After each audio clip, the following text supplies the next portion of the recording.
because they simply cannot resist the urge, the impulse to get into this social conservatism. The Republicans can't run on fiscal responsibility. The Republicans, they can't get out there and say, look, we are trillions of dollars in debt. And they can't stick to that.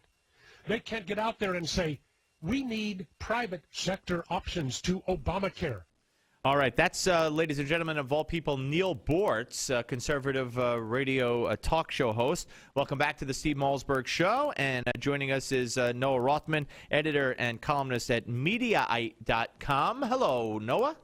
Hi, Steve. Thanks for having me. It's my pleasure. Good to talk to you again. Happy New Year and all that. A little surprising to hear Neil Bortz say what he said. It was, and actually I think he raised some really solid points. There is data to suggest that the fiscal conservative message resonates, particularly resonant right now with young people, which is very surprising. It's a group that's been more liberal fiscally as well as socially for years, and they continue to be socially liberal. But there's a great contrast going on right now, and it's really well framed with the debate over the ACA, and I think that the GOP has the abilities to make inroads with the fiscal conservative message, and it's frustrated by the social conservative message. He also had a very good point about candidates, and candidates in particular, when he said about the mechanics of winning back the Senate. Nominating candidates that are less electable is going to be problematic for the GOP, and particularly in races like Georgia and Louisiana. Yeah, I think what he did acknowledge the Obamacare fiasco, but I think he just fails to realize, how you're going to take senators who voted for this, who have still defended it, put them up for re-election in almost any state, and have them defend their positions. I think that's going to trump just about everything when push comes to shove.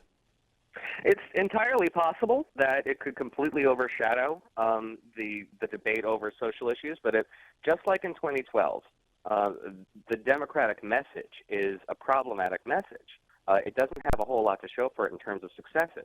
And the strategy, an extraordinarily effective strategy, was to nationalize gas made on the part of Republican candidates, very local candidates. And in a lot of ways, they weren't even actually that offensive as gas, but they were elevated and talked about and discussed and manipulated in such a fashion that they became more of a phenomenon than they actually would have been. So to give any ammunition to the opposition in terms of social conservatism, to talk about anything that's not Obamacare 24 hours a day, that's not strong fiscal conservatism 24 hours a day, is to give an inroad to the Democratic Party to talk about anything other than Obamacare, and they want that desperately. But when you say it was elevated, little gaffes that, as you, in your own words, weren't even all that offensive in many instances, who elevated it and who makes it possible? The Democratic Party couldn't do it on its own. It's a willing media, a media that's willing to take one remark by one congressional candidate and then wind up dubbing the convention in Tampa as a convention of rapists.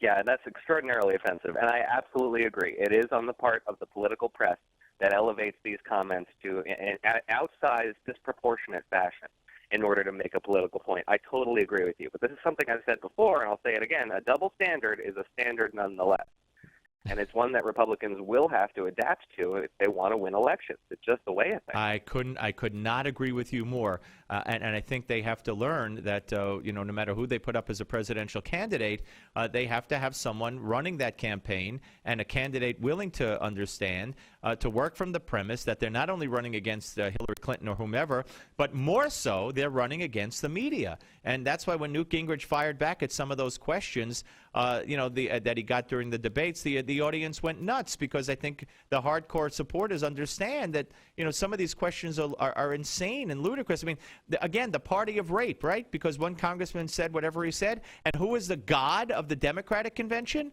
Bill Clinton. I mean, you talk about, hypocrisy, and would the media ever point that out? Did one news outlet ever point out the hypocrisy of all the things Clinton was accused of doing, admitted doing, impeached for doing? At the same time, they're accusing the Republicans of liking rape? No, but that's, like you said, but you're right. A double standard is a standard nonetheless, and the Republicans have to understand this. Yeah, and I'm not entirely sure that I guess the Newt Gingrich message resonates really strongly with the Republican base. It resonated strongly with me. I jumped out of my seat and said, yeah, way to go. But I'm not entirely sure that it would resonate with a persuadable electorate in the middle.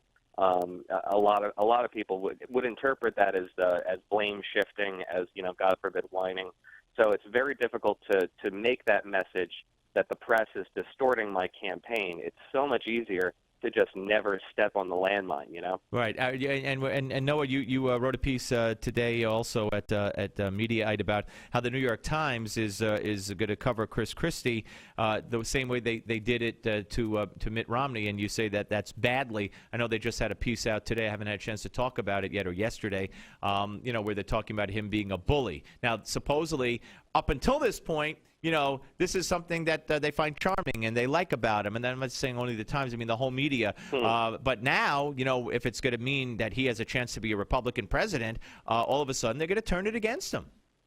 Yeah, and aside from the fact that they've been covering this Bridgegate issue, which seems very much more like a political story than a good governance story, because they're covering it primarily from the politics angle and not covering some exculpatory details that make Christie seem a little less of somebody who's extracting revenge here. I got to tell you, though, I think Christie's on the defensive on this, and with the resignations of the board members from the Port Authority, and now the hearing's going to be held, I'm keeping an eye on this. But go ahead. I don't mean to interrupt. We got a minute left. Go ahead. No, I think you're right. Yeah, there's the appearance of impropriety. I'm not entirely sure what to think of that just yet, but there are other details that do need to be reported. But they also just tasked a Romney reporter, Mike Barbaro, to detail the Christie prospective presidential campaign.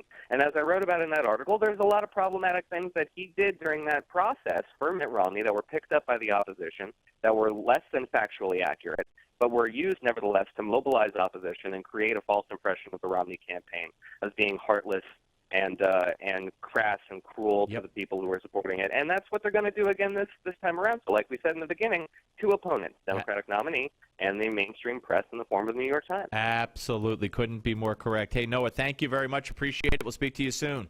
Thank you, Steve. That's Noah Rothman, ladies and gentlemen. And, of course, he is editor and columnist for Mediaite.com. When we come back, we go to Malzberg's Media Madness with the one and only Noel Shepard, associate editor of newsbusters.org. And a lot of interesting stuff to talk about with him as well. Steve Malzberg Show, Newsmax TV and radio. The Steve